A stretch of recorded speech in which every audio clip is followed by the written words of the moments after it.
Good evening and welcome to the Wednesday night edition of Sports Tonight. It gives us so much pleasure to be doing this with you again tonight. Well, there's a lot to be done and we'll just get straight to it. My name is Yemi Adebayo. Once again, I want to say welcome. Well, let me give you a quick rundown of the things that we're going to be looking at on the show tonight. We'll spare some thought for the women. We'll be talking about the Women's League, talking about the Super 6 currently going on. We'll give you all the details, the teams that have progressed to the final, and everything you need to know about the Super 6. Well, big night for European football. The UEFA Champions League currently going on, day 4 action.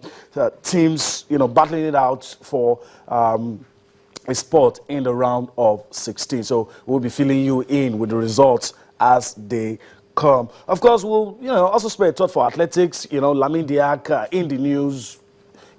Issues about the IAAF, the former president, in the news for the wrong reasons. We'll be talking about that on the show tonight. And basically, that's the outlook of the show tonight. Well, let me quickly introduce my partners that start off the show with me. Let me quickly introduce to you from the far right and left of your screen, Onyenwuchi Nwachuku, editor of the Sporting Life. It's always a pleasure to have you with us. News editor. News editor. Thank you. Thank you. I'm accused of impersonation. Okay. But it's always good to have you with us. Thanks for joining us. Thank you so much, Yemi. And of course, Toyin Bitoye, gradually enjoying being on the other side, but we're going to throw you to this side very soon. But it's always nice having you with us, Toyin. Yeah, thank you, Yemi. It's a pleasure to be on Sports Tonight once again. And as you said, it's a big night. Yeah. For football, just like it was yesterday, and a lot of action already going on in the UEFA Champions League. Yemi, not good news for Arsenal. 20 minutes already been played, and Arsenal already down a goal. Roberto Lewandowski may not have scored in the first leg, but he's already put Bayern ahead in this one. So it's Bayern 1, Arsenal 0 in that one. AS Roma are also 1-0 up over Bayer Leverkusen. Remember, they played 4-4 in the corresponding fixture about a week ago. Yeah. So let's wait until the final whistle to see how that will pan out. Chelsea, all other games are goalless. At this point in time, Barcelona against Bate Borisov, goalless. Chelsea against Dynamo Kiev, goalless. Genk against Valencia, also goalless.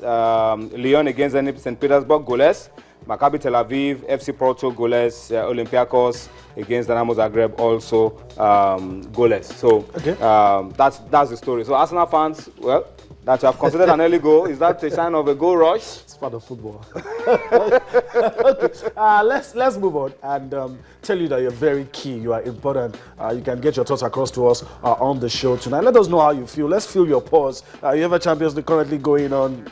Tell us how you feel about everything in the amazing world of sports. Of course, you can get across to us on Facebook. It is channels-sports, and on Twitter it is at channels_sports. You can also send us a mail at sportsthismorning at channelstv.com. You can send a mail to us, and of course, your thoughts will be read out live. And also, all our top stories can be found on our website, channelstv.com, and on YouTube, that is youtube.com/channelsweb. You can also download the Channels TV app for Android, iOS, and Windows phones from their respective stores. We also urge you to interact with the eyewitness feature in the Channels TV app on the Android, iOS, and Windows platforms. So all of these things you can do to be a part of everything that we're doing on the show tonight. All right, since we've talked about we started with the Champions League. That ideally should have been our next port of call. But let's keep that and talk about tennis. Talk about what's currently going on in Morocco. Nigeria doing great things in the ongoing under-14 Junior Tennis Masters currently going on in Rabat, Morocco. And the story is about two Nigerians doing well, Quadri and Michael Oshewa, in the under-14 tournament. The 14-year-old is a top-ranked player in the West and Central African zone. Talking about, what the Nigerian had been able to do. She defeated a top-ranked player from the Central African zone, and it's very good when you're looking at this, the age grade category, that we are investing in youngsters, and we're already seeing the results. 2 Nigerians are involved in this one, and I think it's a very good one that we're beginning to see. The name is Quadri. It's not Aaron or Quadri, but but it's Quadri. That's a name. I think that's a unique name. Yes. You remember the former governor of Osho State, who they usually that went with the slang Oyinio. Oh, okay. I think it's very, very instructive that for this tournament, the winner will take a share of the ITF grant for the top finishers. At 14, these players are already exposed to some of the best techniques in tennis, and they also have the opportunity of getting that scholarship. And for Ilomo, we learned that she came from a set down to beat her opponent from Burundi, Aisha Niyunkuru, to enhance highly ranked opponent. Yes, to enhance her chance of a semi-final place at the African Under-14 Tennis Masters in Rabat, Morocco. But it was contrasting fortune for another Nigerian, Michael Oshewa, who crashed out of the tournament. A good one that Nigerian players at a very young age are being exposed to tennis at that level, and we hope that this thing continues. More and more players get the opportunity. Great players get the opportunity of getting exposed at a very young level. You can't start playing tennis maybe around 19, 20 or 21. No. The stories of top players like Sharapova, they started very early, and they got exposed to the best, the coaches, the techniques. And when you start early, there's a tendency that you are going to hit stardom at a also relatively young age.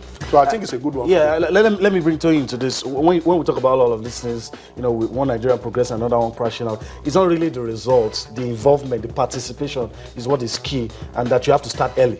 It's the experience that counts. I mean, and the exposure that this brings for these young kids.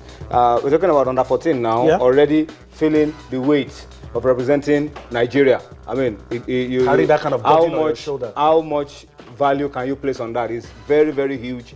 It's massive for these young boys, 13, 14, 12, 10, to be taken as Nigerian internationals, going out there early in their life to represent Nigeria. And it's good for Onilomo Quadri that she's been able to pull through. For Michael Oshewa, there will always be a next time. We pray and wish him better luck the next time. But for Onilomo, we hope that she wouldn't relent. Let her keep pushing. Because it's a very, very unique opportunity for you to get a scholarship.